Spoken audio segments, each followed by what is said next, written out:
It was the middle of winter. I was cold. I was terrified. And I was alone. I was alone because I was in the middle of a breakup with my ex, and I did not want this breakup to happen. But here we were. Even though we were in therapy and I was hopeful that we were going to work things out or at least go through this in a healthy way, my ex decided to take things upon himself and decided not to be coming home anymore, which took me by surprise and frankly devastated me. Really, I didn't know what to do. I had gotten so used to our routine where I would be home and then he would come home from work and then we would have dinner together, probably order some Chinese food and watch some TV, and this was so far outside of our routine and I was clawing my way to try to stay in this relationship. I didn't have any idea of how to handle this. I felt like I was not going to survive this. Now, I had loved the place that we were living. It was a place that we just moved into about a year before we were breaking up, and I was so happy to be there. It was not ideal for both of us, but it was ideal for me in the sense that I was home a lot and it was quiet and it was peaceful and I was so happy to be there. I was just so happy to have a place finally where I could have some peace because most of my life had been riddled with anxiety. And yet here I was with my ex constantly leaving me alone in this place, and being alone here no longer felt like a safe haven. It never felt like a sanctuary anymore. It felt like solitary confinement. It felt like a place where I was left alone with my thoughts, my racing thoughts, and my anxieties about what was going to happen. Well, although my ex not coming home did happen like overnight, it wasn't like a one-time thing like, oh, all of a sudden he just wasn't coming home. Sometimes he would come home, sometimes he would not, and that would kind of freak me out because I didn't know where he was going. I didn't know if he was coming home that day. I didn't know, did I need to prepare dinner for him? It was starting to get like bad weather, and as time rolled on, the holidays came around and I was wondering like, am I spending the holidays with him? We had plans together. Are we doing the plans together?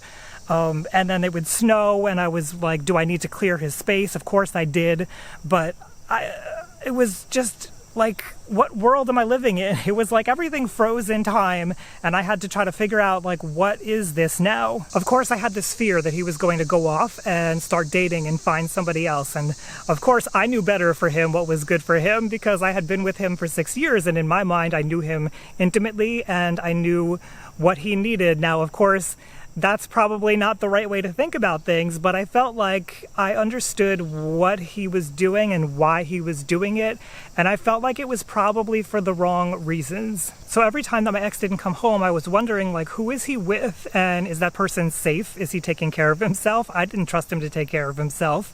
And is that putting our relationship in jeopardy? Is this why he's not going to therapy? I needed answers, but I didn't have answers, and I was afraid to talk to people about this because I didn't know. We had tried to break up a few times before. He had tried to break up with me a few times before, and it always worked out. So I felt like I don't know if this is any different than any other time, and I didn't want to talk to other people about it because if it worked out, I didn't want them to know that there were problems in the relationship.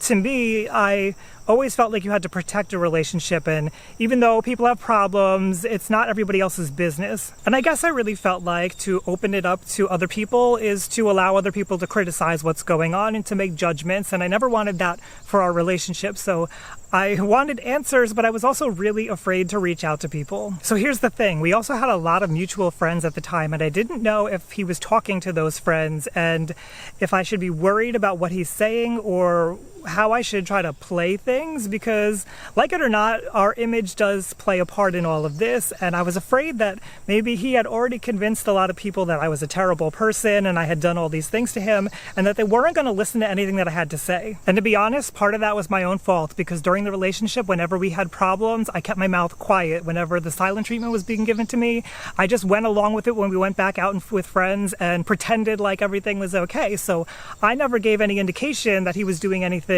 poorly to me, that there was any bad behavior done to me. So I was kind of afraid that he had already broke that seal and talked to our friends and told everybody that I was the bad guy. I really wanted answers though because he wasn't coming home. So I found one person who I thought maybe I could trust, who I knew he was talking to a lot, and I gave them a call. That call was nerve-wracking. There were a lot of tears on that call, and I had been trying to understand like, what was his mindset? What was going on? Was he talking with her? Was he staying with her?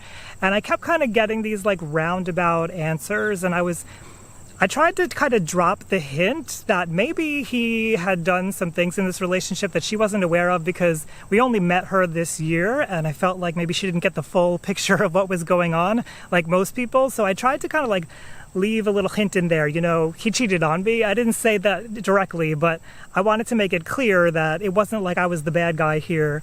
But I was really just trying to understand what was going on, what was the mindset, because I didn't know where he was staying, and that freaked me out. Well, I never really got my answer, and throughout that whole holiday season, he didn't come home for the holidays. I didn't know what to plan for, and I really couldn't plan for anything. All I know is that I spent those holidays alone. It was cold, it was dark, it was one of the hardest periods of my life. Yeah, I kind of forgot, but I should mention that I had tried to ask him where he was, and I tried communicating with him in like the most non-aggressive way possible in email and text, just being like, are you coming home tonight? Where are you? And he wasn't giving me that information, which honestly only made it easier for my mind to fill in the blanks of what he was doing and who he was with. It really didn't help when I saw him on social media with some of these friends in pictures, sometimes in other states or different parts of the state, like far away, and I had no idea that he was doing any of this. Again, I was at home trying to figure out, am I making dinner tonight? My ex was definitely avoiding me, and I was feeling the effects of it. I felt alone, I felt isolated, and I really didn't even know who I could trust anymore. The truth is that I never got a lot of those answers as to what was going on, and I've kind of had to just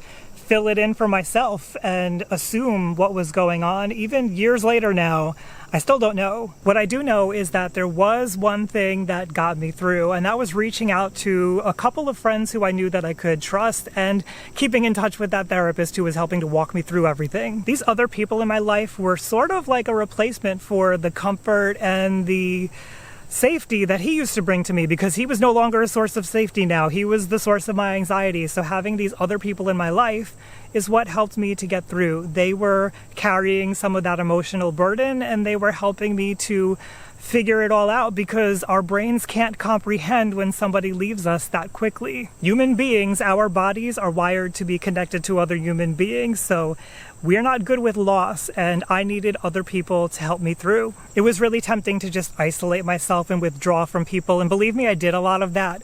Even after those people who I thought were friends, who maybe still are friends, but we haven't kept in touch, after they kept things from me and hid things from me, and I don't really know what they think of me today for most of them still.